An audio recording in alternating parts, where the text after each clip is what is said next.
As I promised, this is the video for the reason why I bought the Helix mags. It's so I can use them in this. They are very stiff. I will be 100% honest with you. They are very stiff to fit in the gun, but I put it down to the fact that everything's new. The gun's brand new, the mags are brand new, and also removing them is a bit of a chew. But look at that! The gun works perfectly. It's got a little trapdoor, which basically is now holding two balls, one up against the, well, almost up against the actual breech, and the other one is down here. So when you're in the game, tactical reloads, if you fired, I don't know, 15 balls out of a mag and you think to yourself, I'm going to go and storm a compound, but I don't really want five balls in this mag, you're not going to lose any paint. When you load your next mag, it will just push that small trapdoor up, and the paint's got space to go. Obviously, what's going to happen is it's going to re-engage against the paint that's on the follower, and then you're back in the game again. The main reason I wanted a 468 was because it comes with the lock bolt feature, which when I read about it, I just thought it's such a simple thing, but it all makes such a difference to the way that you play the game, in that you're not going to get chops. The problem I have with my Milsig is it loves to chop paint. If the mags don't feed 100% perfectly, it will literally slice the ball clean in half, putting half of it down the barrel, the other half will run into the mag, and then you've got a mag to clean, you've got a mag well to clean, you've got a barrel to clean.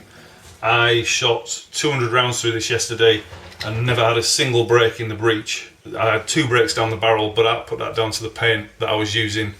I think it was the mace that broke, which is the most brittle out of all the paints that I was using, and it's also the oldest. This is 3 months out of the bag.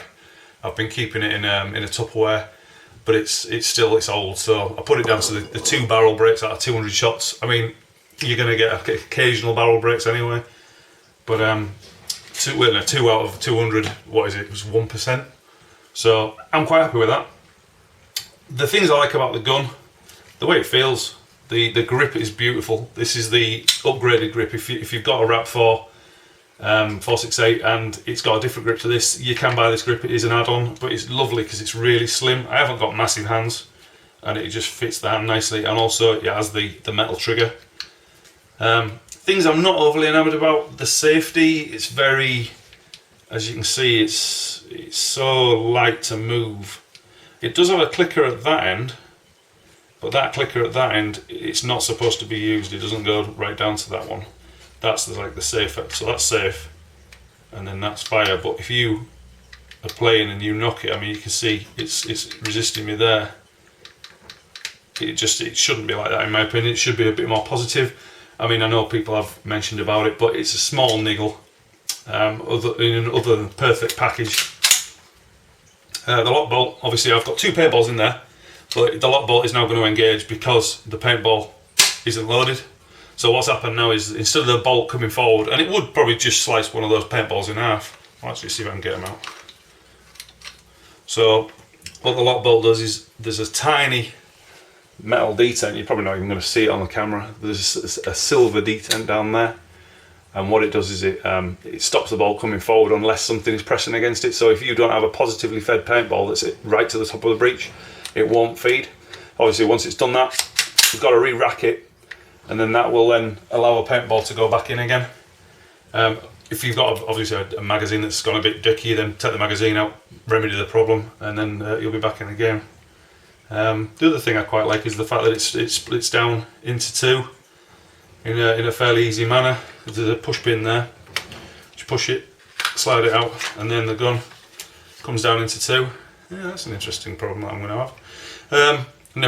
But obviously this angle foregrip on that now affects my ability to open the gun all the way up, but that's not really a massive issue. It also has a split system for this. Actually locates in the underside of the bolt. So I'll show you. When the gun's in an assemble position, that locates into the bolt. It comes into 2 pieces because it makes it easier to reassemble the gun, because it allows you to actually cock the firing mechanism. You can't dry fire one of these because of the lock bolt. You can jam it with an Allen key. You can push the lock bolt up and put an Allen key in, and that will function. But obviously the way that you're supposed to reassemble it is to squeeze it together, rack it, put the pin back through again, and then fire it, and if you get a click, that's the lock bolt engaging because the bolt's not coming forward. This one cost me £420 as is. So 10-inch barrel, comes with the stock D-mag magwell. I think this is also an updated magwell. The old magwell used to have like a bolt-on piece that used to assemble onto another part of the gun, and it was prone to breaking, whereas this is now part of the magwell, so that's a lot more secure. The magwell is also removable just with one pin. You just push that pin out and then the magwell slides forward, but you've got to take the top of the upper receiver off to be able to do that. Muzzle brake comes off. So if you've already got your own favourite muzzle brake, a Noveski or whatever you want to put on. I've also got a flatline, not a flatline. What am I talking about? I've got an Apex 2 adapter that goes inside the Apex tip that then screws onto there. So I'll be giving that a run out at some point as well, just to see how it works. The stock is just a standard gas through stock, so you can just remove that stock, and then you have your standard ASA adapter for fitting a normal 13CI tank, which I have. So this is my DAM air tank, my Dynamic Sports Gear air tank that I did a review on a while back, and this came with the DAM kit and it's a pure stroke of luck, but it fits. It's the right one to run with the gun. I can use that bottle and that tank, and it works. Another nice little feature is toolless velocity adjustment to adjust the velocity. He says you have to take that pin out first. Oh, fingers aren't working. Come here, you. Right.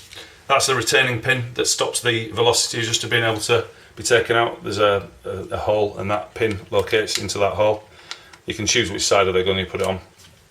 Once you've taken that pin out, you can then just untwist, and then you just then manually turn that by hand, either winding it out to increase velocity or winding it in to reduce it, which is a nice feature, meaning that you don't have to have tools to be able to change the velocity and then put it back together again. It's just like a quarter turn, and then once it's located back in again, just pop that back in, and then we're good to go. I won't screw this tank on because it has got air in. I could just screw it on loose. So